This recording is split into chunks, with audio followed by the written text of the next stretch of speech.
বিসমিল্লাহির রহমানির রহিম। আসসালামু আলাইকুম রহমতুল্লাহি ওয়া বারাকাতুহু।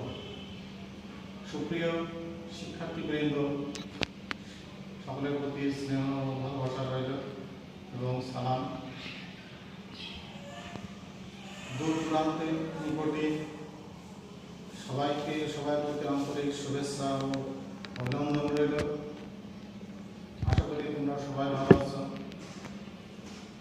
আজকের এই মহামারীর দুর্দান্ত বিপদের মুহূর্তে সারা বাংলাদেশ আজ যখন উত্তাপ, সেই সময় সবাই অন্তরীণ হয়ে পড়েছে, লেখাপড়া অন্তরীণ হয়ে গেছে। শুধুমাত্র মহামারীর কারণে এই স্মরণ করি সেই সময়ের কথা, যারা এই করোনা ভাইরাস আক্রান্ত হয়ে অনেক শিক্ষক দুনিয়া থেকে বিদায় নিয়ে গেছেন। আল্লাহ তাদেরকে মাফ করুন। অনেক ছাত্রছাত্রী দুনিয়া থেকে অকালে চলে গেছে, তাদের উপরে মাগফিরাত কামনা করছি। পাশাপাশি যারা কর্মব্যস্ত হয়ে দেশের সেবা করতে যে যারা দুনিয়া থেকে হারিয়ে গেছে, তাদেরকেও আল্লাহ তাআলার নিকট মাগফিরাত কামনা করছি। সবথেকে বড় বিষয় হচ্ছে আজকের এই মহামারীর দিনে লেখাপড়া থেমে থাকলেও সরকারি সিদ্ধান্ত অনুযায়ী আমাদেরকে তোমাদের ক্লাসে অগ্রসর হতে হচ্ছে। বিদায় সকলকে স্বাগত জানাচ্ছি আজকের এই ক্লাসে, ইসলাম ও নৈতিক শিক্ষা ক্লাসে। অষ্টম শ্রেণী আজকের আমার ক্লাস, অষ্টম শ্রেণী ইসলাম ও নৈতিক শিক্ষা। আমি মোহাম্মদ আবুজার গিফারি, সরকারি শিক্ষক, সরদারপুর মনসুর আলী একাডেমি। আজকে তোমাদেরকে আমি যে পাঠদান দেব সেটা হচ্ছে অধ্যায় 1 পাঠ 2 নিফাক। নিফাক সম্পর্কে আমি তোমাদেরকে আলোচনা করব। নিফাকটা হচ্ছে সর্বপ্রথম আমাদের জানার বিষয়। নিফাক কি? নিফাকটা হচ্ছে আরবি শব্দ। নিফাক শব্দের কিছু শাব্দিক অর্থ আছে, যে অর্থগুলো আমরা কয়েকটা জানি। আমি যেগুলো লিখে দিচ্ছি: এক,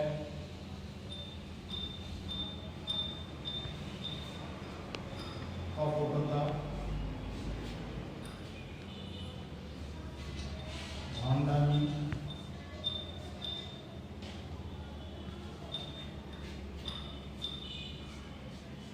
দ্বিমুখী ভাব, প্রতারণা,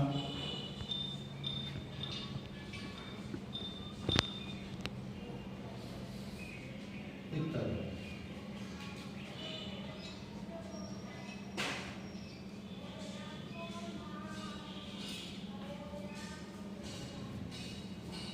নিফাক শব্দের অর্থ, শাব্দিক অর্থ, এটা হচ্ছে কপটতা। তারপর আছে ভণ্ডামি, তারপরে দ্বিমুখী নীতি, দ্বিমুখী ভাব পোষণ করা, আরেকটা হচ্ছে প্রতারণা, কাউকে ঠকানো। আর ইসলামী শরীয়তের পরিভাষা বলা হয় যে মুখে ঈমান স্বীকার করা, বিশ্বাস করা, মুখে বলা কিন্তু অন্তরে অবিশ্বাস করা। এই অন্তরে অবিশ্বাস করা আর মুখে স্বীকার করা এটা এক জিনিস নয়। এটাই সমন্বয় হচ্ছে ঈমান। যে ব্যক্তি মুখে স্বীকার করলো এবং অন্তরে বিশ্বাস করলো না, সেই মুনাফিকের অন্তর্ভুক্ত হয়ে গেল। এই আল্লাহ তাআলা সূরা আল বাকারার 14 নম্বর আয়াতে তিনি ঘোষণা করছেন, ওয়াইদা লাকুল লাযিনা আমানু ক্বালু আমান্না ওয়া ইযা খালাউ ইলা শায়াতিনহিম ক্বালু ইন্না মা'আকুম ইন্নামা নাহনু মুস্তাহজিউন। যখন তারা ঈমানদারদের সাথে মিলিত হয় তখন তারা বলে, আমরা ঈমান এনেছি। আর যখন তারা গোপনে শয়তানদের সাথে নিজেদের সাথে মিলিত হয়, তখন তাদের কাছে বলে, আমরা তো তোমাদের সাথেই আছি, আমরা শুধু তোমাদের সাথে নই, আমরা শুধু তোমাদের সাথে আছি, অথচ তাদের সাথে যখন মিশি আমরা তাদের সাথে ঠাট্টা বিদ্রোহ করি। এটা হচ্ছে তাদের মোটিভ, এটা তাদের একটা দৃশ্যমান পথ। এই জন্য এই মুনাফিক এদের চরিত্র অত্যন্ত মারাত্মক ভয়াবহ। সমাজে যারা থাকে তারা এদের চরিত্র সম্পর্কে আমি দুটো উদাহরণ দিতে চাই। সেটা হচ্ছে মুনাফিকের চরিত্র।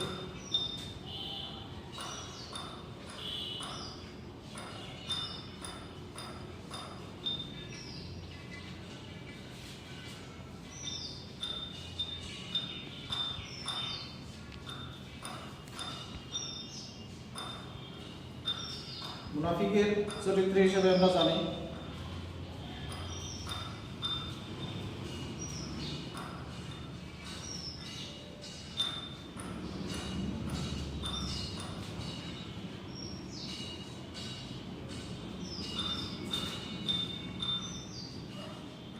অন্যায় ও মন্দ কাজ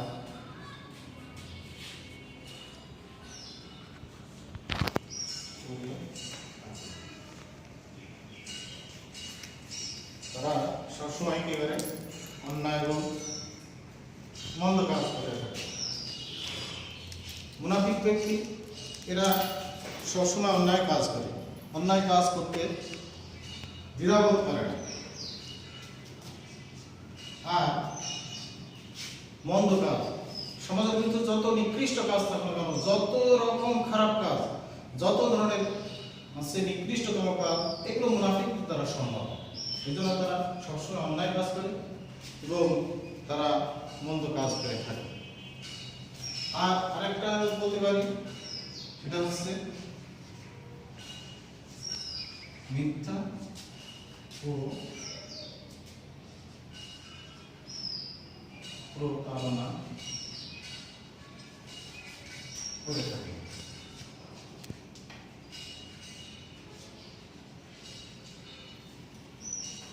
তারা সবসময় মিথ্যার আশ্রয় নেয়, প্রতারণা করে। তারা যে কোনো বিষয়ে ওজনে কম দেবে, যে কোনো বিষয়ে তারা প্রতারণা করতে পারে। যেমন এক ওজনে কম দিতে পারে। আবার অনেক সময় তারা ভালো এবং খারাপ জিনিস মিলিয়ে সেটি বিক্রি করতে পারে। এইগুলো প্রতারণামূলক। উপরে ভালো জিনিস রেখে নিচে খারাপ জিনিস দিয়ে তারা বিক্রি করতে পারে। এটা হচ্ছে প্রতারণা কাজ। তো আমরা জানতে পারলাম, বুঝতে পারলাম যে তারা সে সবসময় অন্যায় এবং মন্দ কাজ করে, মিথ্যা এবং প্রতারণার আশ্রয় গ্রহণ করে। এই হিসাবে মুনাফিকদের চরিত্র সম্পর্কে হাদিস শরীফে বলা হয়েছে, মুনাফিকের চিহ্ন তিনটি।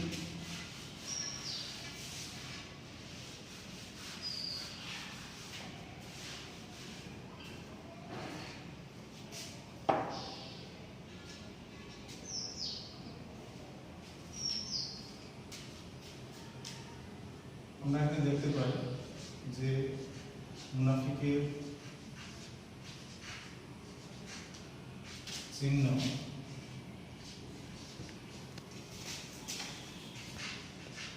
তিনটি।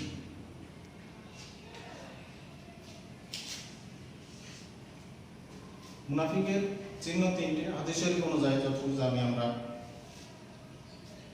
আয়াতুল মুনাফিকি সালাসুন, ইজা হাদাসা কাযাবা, ওয়া ইজা ওয়া'আদা উখলিফা, ওয়া ইজা উতিমানা খানা। যখন কথা বলে তখন সে মিথ্যা বলে, যখন কোনো অঙ্গীকার করে তখন তা ভঙ্গ করে, এবং তার কাছে কোনো কিছু আমানত রাখা হলে সেটা হচ্ছে খেয়ানত করে। তাহলে আমরা দেখতে পেলাম প্রথমে যখন কথা বলে,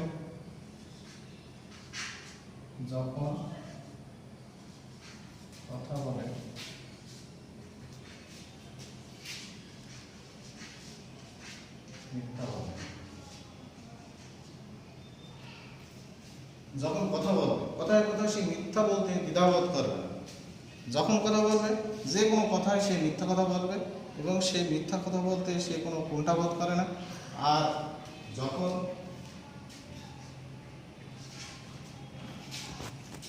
যখন ওয়াদা করে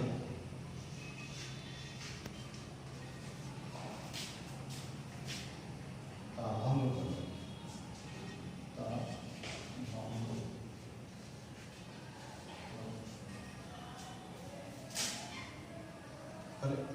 আমরা দ্বিতীয় চিহ্নটি পেলাম, যখন সে ওয়াদা করবে তখন সে ভঙ্গ করবে।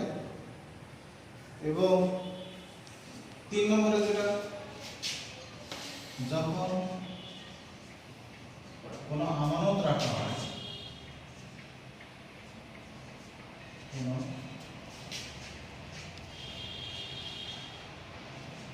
আমানত রাখা হয়, তা খেয়াল রাখতে হবে।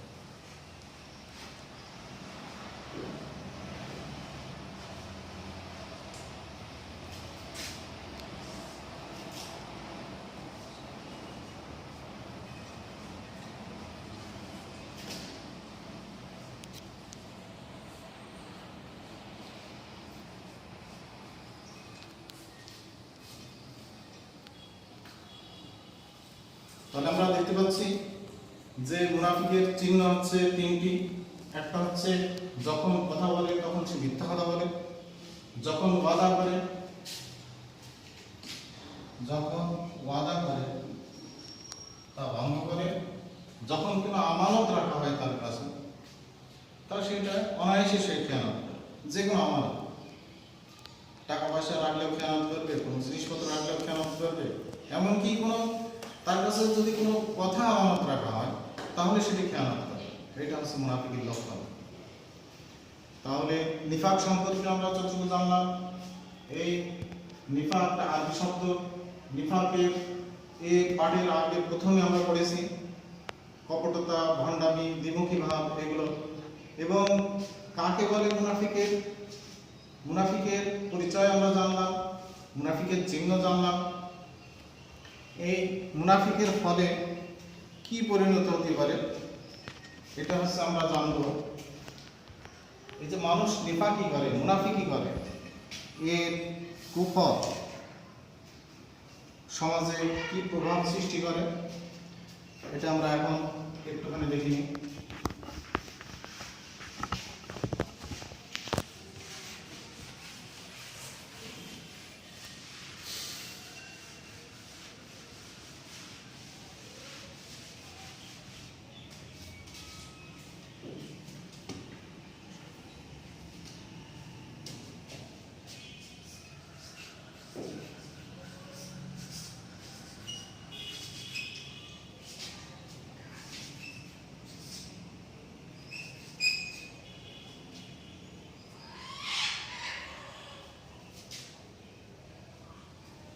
এটা হচ্ছে কুফল।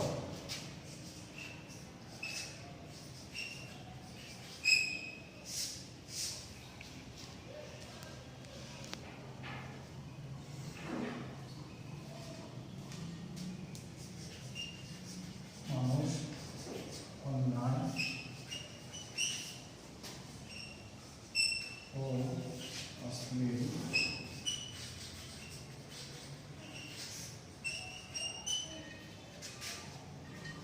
কাজে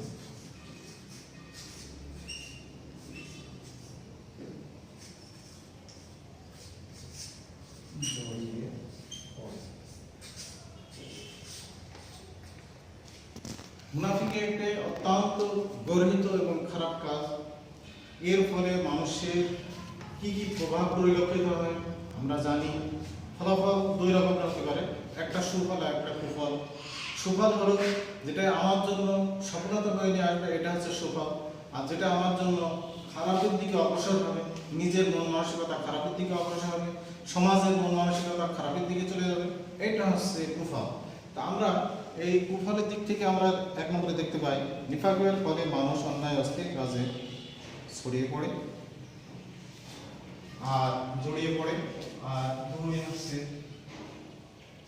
নৈতিক ও মানবিক মূল্যবোধ বিনষ্ট হয়। নৈতিক ও মানবিক মূল্যবোধ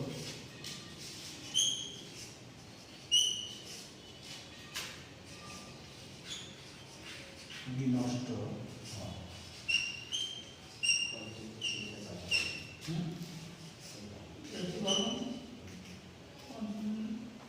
আর একটা আমরা বলতে পারি যে মানুষের নীতি নৈতিকতা হারিয়ে ফেলে। নৈতিক মূল্যবোধ তার ভিতরে থাকে না, নীতিগত অভ্যস্ত মানুষ এটা হচ্ছে বিনষ্ট করে ফেলে। আর মানবিক এটাও তার ভিতর থেকে আস্তে আস্তে ধীরে ধীরে বিদায় হয়। আর আরেকটা আমরা বলতে পারি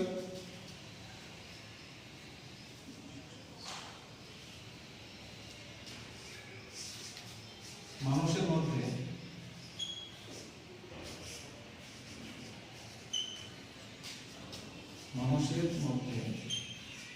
অবিশ্বাস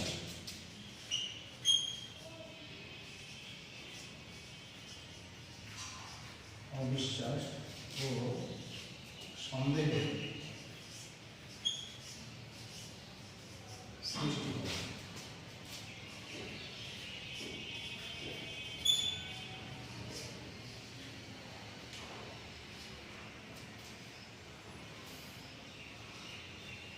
মানুষের মধ্যে অবিশ্বাস সৃষ্টি হয়, সন্দেহ সৃষ্টি হয়। এক, তাহলে আমরা আবার ফিরে আসি গোড়াতে। নিফাকের ফলে মানুষ অন্যায় ও অশ্লীল কাজে জড়িয়ে পড়ে। মুনাফিকি সে তো মিথ্যা কথা বলতে অভ্যস্ত, কাজেই সে অন্যায় কাজ করতে তার কাছে কোনো কিছুই মনে হবে না। যেহেতু সে মিথ্যাবাদী, তার কোনো চরিত্র বলতে কিছুই নেই, এই জন্য সে অন্যায় এবং অশ্লীল সমাজে যত অশ্লীল কর্মকাণ্ড আছে, বেহায়ামানব কর্মকাণ্ড আছে, এগুলো সে ধীরে ধীরে জড়িয়ে পড়বে। চুরি, ডাকাতি, রাজধানী, ব্যভিচার, অশ্লীল কাজ, মদ্যপান, এই সময় বিভিন্ন নেশাগ্রস্ত জীবনযাপন, এগুলো সে ধীরে ধীরে জড়িয়ে পড়বে। আবার কি হবে, সে তার নীতি নৈতিকতা হারাবে, নীতিগত জ্ঞান তার থাকবে না, কোনটা ভালো মন্দ এটা সে বিচার করার ক্ষমতা থাকবে না। সে কাকে কি বলবে সেটাও তার ভিতরে বলতে পারবে না, কাকে কি বলে ডাকতে হবে সেই বোধ উদয়টুকু সে হারিয়ে ফেলে। আজকে সমাজে দেখা যায় যে বিভিন্নভাবে আজকে বিভিন্ন মানুষ ধর্ষণের শিকার হচ্ছে, যেটা হচ্ছে ভাবতেও অবাক লাগে। ছোট্ট শিশু সে শিকার হয়ে পড়ছে, বাবা শিকার হচ্ছে। এইগুলোর ভিতর থেকে শুধুমাত্র নীতি নৈতিকতা এইগুলোর অভাবের কারণে এই পরিস্থিতির সৃষ্টি হচ্ছে। আর এরপরে মানুষের ভিতরে বিশ্বাস আর থাকবে না, সবসময় একজন আরেকজনকে সন্দেহ করতে থাকবে। একজন মানুষ যদি মুনাফিকের চিহ্ন থাকে, সে নিফাকি হতে থাকে, সে সবসময় মিথ্যা কথা বলছে, এই জন্য সে তাকে দেখে মানুষ সবাই ভয় পাবে এবং মনে করবে এ যত সত্যি কথাই বলুক না কেন, এই সত্য কথার ভিতরে নিশ্চয় মিথ্যা জড়িয়ে আছে, কেউ তাকে বিশ্বাস করবে না। তার প্রতি মানুষ অবিশ্বাসের দিকে ছুটে যাবে এবং তাকে সবসময় সন্দেহ চোখে থাকবে। একজন মানুষ, মুনাফিক মানুষ, সে যতই মসজিদে যাক, নামাজ পড়ুক, সে রমজান মাসে রোজা রাখছে, তাও দেখে মনে হবে যে হয়তো বা সে রোজা ভাঙ করে রোজা রাখছে। সে যত একাগ্র চিত্তে আল্লাহ তাআলার দরবারে পরহেজগারিতা অবলম্বন করে যদিও রোজা রাখে, তাও মানুষ মনে করবে যে আসলে লোক দেখানোর জন্য রোজা রাখে। সে যদি নামাজ পড়ে, তাও মনে করবে যে বেচারে হয়তো ভোটে দাঁড়াবে, এই জন্য হয়তো সে নামাজ আদায় করছে। এইগুলো মানুষ সন্দেহ করতে থাকে। তাহলে আমরা দেখি যে ব্যক্তি সবসময় নিফাক করে, মুনাফিকের চিহ্ন যার ভিতরে আছে, এই গুণগুলো তার ভিতরে থাকে, আমরা এইগুলো তার ভিতরে অটোমেটিকলি চলে আসবে। আর এই পাঠ থেকে আমরা আসছে এই নিফাক থেকে আমরা কিভাবে পরিহার করতে পারি, নিজেদের জীবনযাপন কিভাবে নিফাক থেকে আমরা পরিহার করে বেঁচে থেকে এই সুন্দর জীবনযাপন, একটা ইসলামী মনোভাব জীবন এবং একটি আদর্শ জীবন হিসেবে নিজেদেরকে গড়ে তুলতে পারি। এই জন্য তার উপায় হলো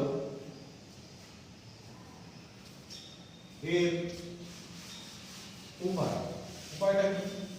উপায়টা আমি তোমাদেরকে লিখে দেখাচ্ছি এবং তোমরা মুখস্থ হয়ে পড়বে। এই পাঠ শেষে আশা করি তোমরা মুনাফিকি অর্জন থেকে তোমরা বিরত থাকবে এবং তোমরা চেষ্টা করবে যেন এর থেকে বেঁচে থেকে নিজেদেরকে আদর্শ জীবন হিসাবে গড়ে তোলার জন্য। নিফাক পরিহারের উপায়।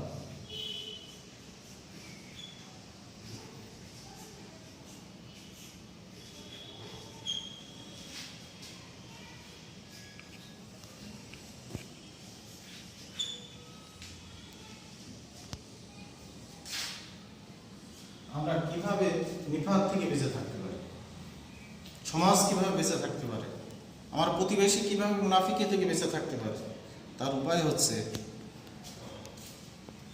যখন এক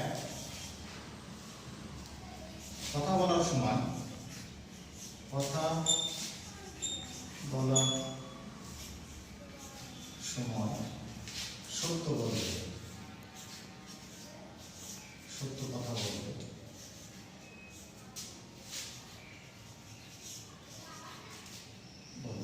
মিথ্যা পরিহার করতে হবে।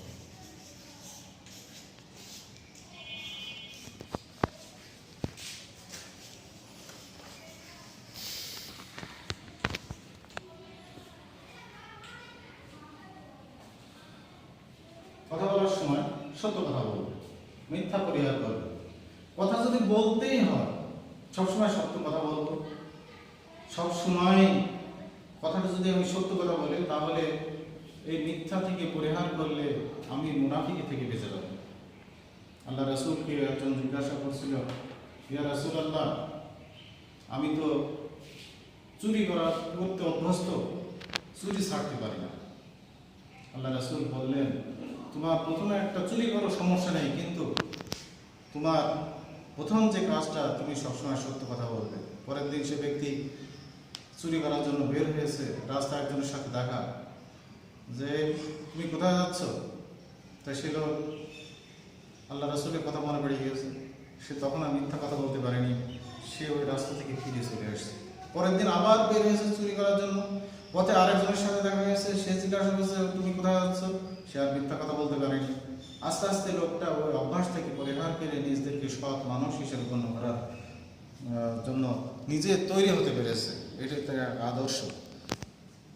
আর দুই নম্বরে হচ্ছে যে গুণ আমাদেরকে অর্জন করতে হবে, সেই গুণটা এক নম্বরে যে গুণ, তারপর দুই নম্বরে গুণটা হচ্ছে কাউকে কথা দিলে কথা রাখতে হবে। কাউকে কথা দিলে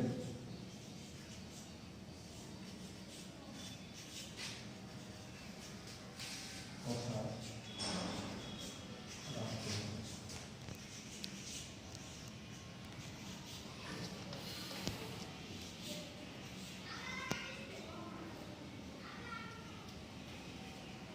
আর কেউ যদি কোনো কথা দেয় কারো কাছে, অঙ্গীকার করে,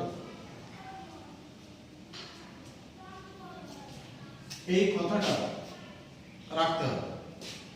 তাহলে এই সদ্গুণটা তার ভিতরে চলে আসলে সে নিফাকি থেকে বেঁচে যাবে, মুনাফিকের চিহ্ন থেকে সে পরিত্রাণ পাবে, সে মুনাফিকের খাতায় নাম আর থাকবে না।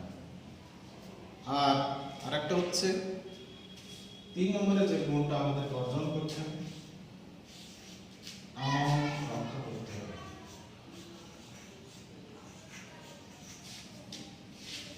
আমানত রক্ষা করতে হবে।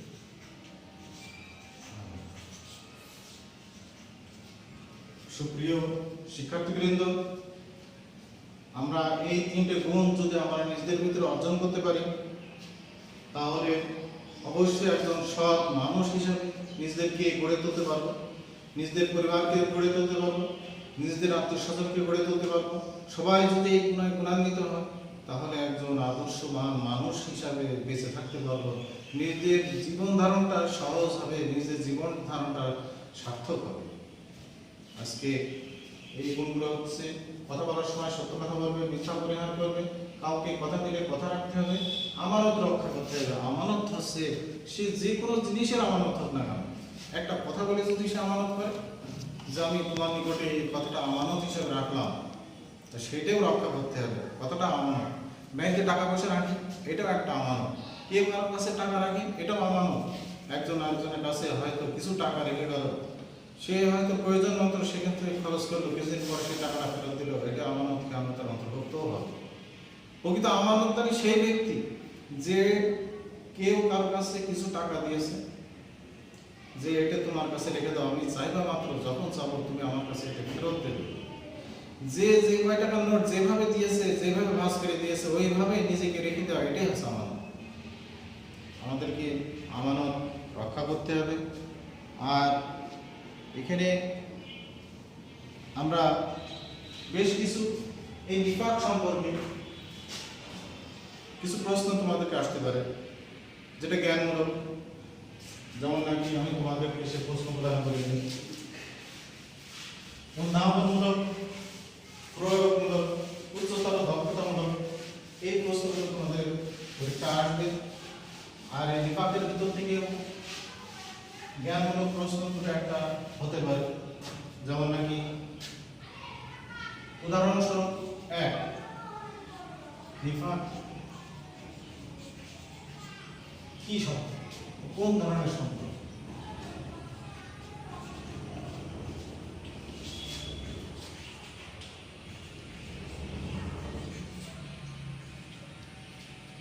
2,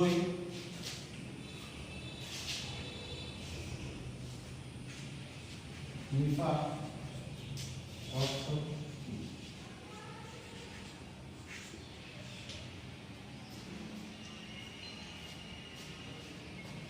3, মুনাফিকের চিহ্ন কয়টি?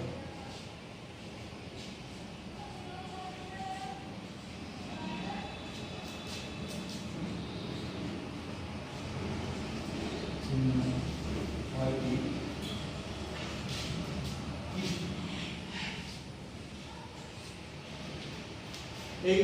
এইগুলো আছে জ্ঞানমূলক। যে জ্ঞানমূলকগুলো সরাসরি বইতে পাওয়া যাবে, সরাসরি যেগুলো উত্তর বইয়ের সাথে সংশ্লিষ্ট, সেগুলোই জ্ঞানমূলক বলা হয়। আর নিফাক কোন ধরনের শব্দ? নিফাক আমি একটু আগে আমার পাঠের ভিতরে আলোচনা করেছি। নিফাক আরবি শব্দ। নিফাক অর্থ কি, এটাও আলোচনা করেছি। কপটতা, ভণ্ডামি, দ্বিমুখী ভাব পোষণ করা। মুনাফিকের চিহ্ন কয়টি, এটাও পাঠে আলোচনা করেছি। মুনাফিকের চিহ্ন 3টি। এইবার আরেকটা প্রশ্ন, আরেকটা দেব, এটা হচ্ছে অনুধাবনমূলক প্রশ্ন। যে অনুধাবনমূলক প্রশ্নটা আসতে পারে,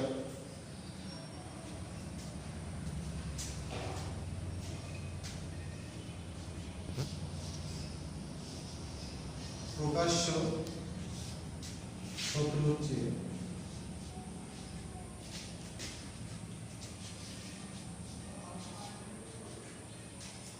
গোপন শত্রু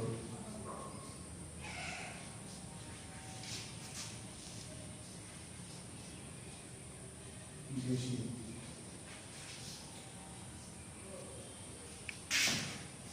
ক্ষতিকর।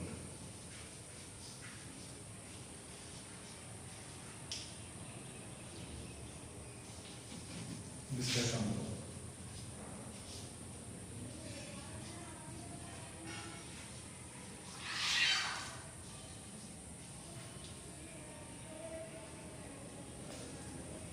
প্রকাশ্য শত্রুর চেয়ে গোপন শত্রু বেশি ক্ষতিকর, বিশ্লেষণ করা। এটাই প্রকাশ্য শত্রু আর গোপন শত্রু, যেটা বলা হয়েছে গোপনের শত্রুতা পোষণ করে, এটাই হচ্ছে মুনাফিক। এটা বিভিন্ন প্রশ্নের ভিতরে আসতে পারে, তা এটা অনুধাবন হিসাবে আমরা ধরে নেব। তা সুপ্রিয় শিক্ষার্থীবৃন্দ, আমরা পাঠের প্রায় শেষ প্রান্তে এসে উপস্থিত হয়েছি। আমরা জানি নিফাক সম্পর্কে যতটুকু আমরা জানলাম, স্বল্প পরিসরে তোমরা বইয়ের সাথে মিলিয়ে নেবে, বিভিন্ন বই থেকে সংগ্রহ করে নেবে যে নিফাক সম্পর্কে, নিফাকের কুফল সম্পর্কে, নিফাকের ক্ষতিকর দিক, এর থেকে কীভাবে বেঁচে থাকবো, সেই বেঁচে থাকার উপায়গুলো সম্পর্কে তোমরা আরও বিস্তার জেনে নেবে। বিভিন্ন বই থেকে সংগ্রহ করে। আর এই পর্যন্ত আমরা আজকে ক্লাস এখানে শেষ করছি। পাশাপাশি আমরা পুনরায় ফিরে যাচ্ছি, আমরা যারা সুস্থ আছি, এই করোনা ভাইরাস থেকে আক্রান্ত হয়ে যারা সুস্থ আছি, আল্লাহ তাআলা আমাদেরকে আবার পুনরায় এই স্কুল আইনায় এই সবুজ প্রান্তে যেন আবার আমরা সবাই ফিরে আসতে পারি, আবার কোলাহলযুক্ত পরিবেশে, কোলাহল মুক্ত নয়, কোলাহলযুক্ত পরিবেশে সেই পাখির কাকলিতে আর গাছপালার এই সমস্ত মনোময় শব্দে, বাতাসের শব্দে, দুপুরের ঘণ্টাধ্বনির শব্দে যেন আমরা পুনরায় ফিরে আসতে পারি এবং সেই বিদ্যালয়ে যেন পুনরায় সেই পরিবেশ ফিরে আসে, এই কামনা করেই যারা সুস্থ আছে আল্লাহ তাআলা তুমি আমাদেরকে আবার মাফ করে দাও। আমরা যারা সুস্থ আছি তাদেরকে করোনা ভাইরাস থেকে তুমি আমাদেরকে হেফাজত করো। যারা আক্রান্ত হয়েছে আল্লাহ তুমি তাদেরকে দ্রুততর তাদেরকে তুমি সুস্থতা দান করো। আল্লাহ তাআলা আমাদেরকে সকলকে সুস্থ রাখুন। আমা তাওফীক